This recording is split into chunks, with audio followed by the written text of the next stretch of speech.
Congratulations on the win. What was going through your head after 14 minutes? All sorts. If I'm being honest with you, it wasn't the start that I expected, what I demanded. But one thing I've got to give my players is credit, because it's easy to fold, and that's been aimed at them all season.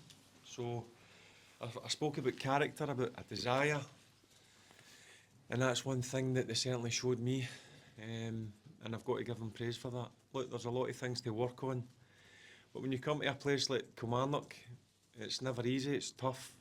They've got a top manager, an experienced manager who I've got a lot of time for, but they're also a real physical outfit with some really good players. So for us to come back from 2-0 down, and what's obviously been aimed at this group of players now for a number of months, I'm delighted for them. But listen, it's only one game. Now the journey starts, the short journey it's going to be. We go back, we refocus, and it needs to be the same sort of performance, level of performance that we certainly showed in the second half. I thought the second half, some of the football we played at times was really good, but they showed a real desire, and that's what my teams are going to be all about. My team, sorry, is going to be all about from now until the end of the season. Did you feel under pressure making that call half an hour in to take Clinton off, because it's a big call? Yeah, you've got to. Your first game. I've got to make decisions. Listen, Clinton's a young player. He's got huge potential, but it could have been a number of players. But I've been brought here to do a job. I have to make some tough decisions at times. I'm not scared to make tough decisions,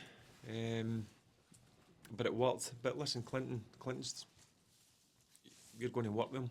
We're going to make him better, and he'll learn from it. So it's nothing against the young man, as I said. I think he's got a bright future in front of him. What did it mean to you to be stood out in the touchline, leading the team for the first time as head coach? Oh, it's a proud moment for me. Listen, it's to live a dream, obviously to go and play for the club that you support, but then to go and captain and then to manage. It's a bit surreal, but after 15 minutes I was wondering what was going on. But listen, at the end I've enjoyed it. I told them in the dressing room, enjoy these moments, enjoy the wins, but listen, we're back in tomorrow at 11 o'clock and we focus on Motherwell. Barry, it's 3 months. The character and the desire, is that something different? Something you might not have seen from watching Rangers from afar in the team today? I've seen it in stages, but listen, you need to show every single game you're involved in. And that's the demands I'm putting on the players. And they just looked they looked nervy. And maybe we gave them a bit too much information and they didn't maybe understand the way that I want to go about the game. But listen, I've only had one day with them, one training session, an hour and a half in the grass. That was it. But I'm not using that as an excuse. Listen, the first 20-25 minutes is nowhere near good enough. They understood that, but they found a way to get back in. They got that goal. Cherny got the goal. I come in at half time. It's easy for me to start knocking heads together and going off my head. But I says, erase that out of your mind. Look what you've done the last 10 minutes to the half. Now going even better that in the second. And I thought the second, we controlled the game in the second half. We controlled it. We were hungrier, and they showed all the ingredients that I want to see from a Rangers team.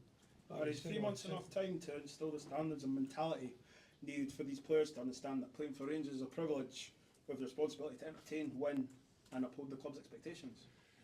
Yeah, 3 months in terms of installing an attitude to them, or a mentality. Listen, I installed that in 48 hours.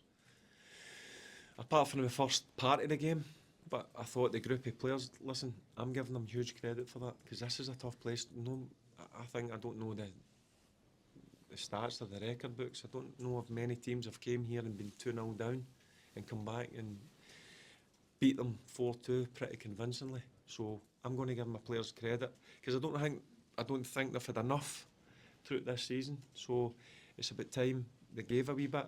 But listen, I need to see more of that.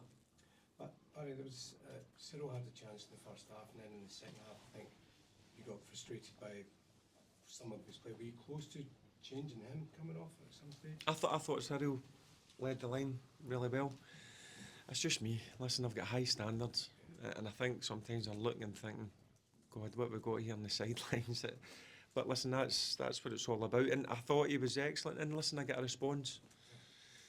They responded to me. I got a reaction from him. And listen, but one thing I've always says about Cyril Dessers is he gives you everything he's got. And I thought tonight he was excellent. All right, guys, thank you. Thanks, man. Cheers.